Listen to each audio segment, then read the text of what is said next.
All right, Telecaster. This is more of a parts caster. If you're looking for this particular configuration, you're probably not going to find it just stock off the shelf.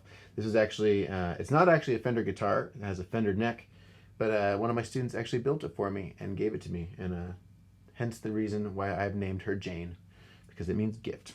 Let's talk about the pickups on this guy. So this is basically a Telecaster bridge pickup, and guys, I have to tell you, I don't think there is a better sound in the world than a G chord through a Telecaster bridge pickup on an AC30. If God were to go to just hang out at Guitar Center, I don't think he'd shred. I just think he would just do that all day. It sounds beautiful. This particular pickup is a Jerry Donahue made by Seymour Duncan. It's a little bit louder, which is helpful because I have this mini bucker over here, which is louder than a single coil, but quieter than a humbucker. So it's just a mini bucker. So let's look at that real quick. That's going to the bridge.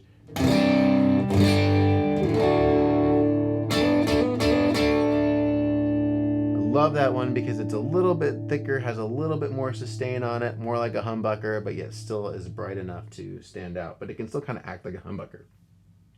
The middle one is a Strat style pickup, also made by Seymour Duncan. I'm going to be honest, I don't remember the model of it. But what that allows me to do is, now I've got this guitar and it becomes like a Swiss Army knife in any situation. I can have my bridge pickup, which is that nice loud, classic telly tone. I can pop it over to the second position, and then I've got both of these, which can give me more of that Strat.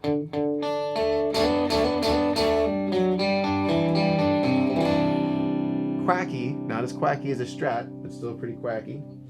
I use this middle position a lot for rhythm stuff because the bridge here and the neck combine so well on this guitar.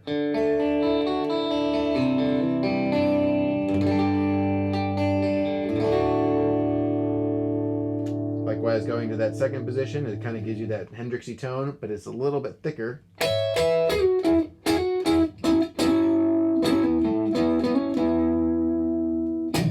Nice to have around. And then finally, that neck position, once again, I can really use it, once again, to kind of get that tone that I hear in a song when I'm trying to figure it out, and I can go, oh, that sounds like a humbucker. Well, this is good enough. Dial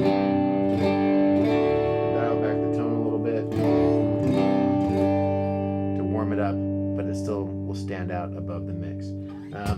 It's really nice to have a guitar like this because it does give you so many options, and you don't always have time to swap out guitars when you're in a set list. That being said, you don't have to have a Swiss Army knife guitar. You can have really anything that you like. Guitars are all about preference, how the neck feels, how the body of it feels, how everything, all the, the combination of pickups and everything. But as you go and you're thinking about it, just be aware that all this is out there and make sure you try it all. And ideally, you can even try it in more live situations because it'll kind of give you a sense of how it is. What sounds good in your bedroom or in the guitar store might not have the same effect when you get into a live situation with a full band. So the more that you can play around before purchasing something, the better. Now let's get to the next section, which I know everybody's waiting for. Let's talk about pedals.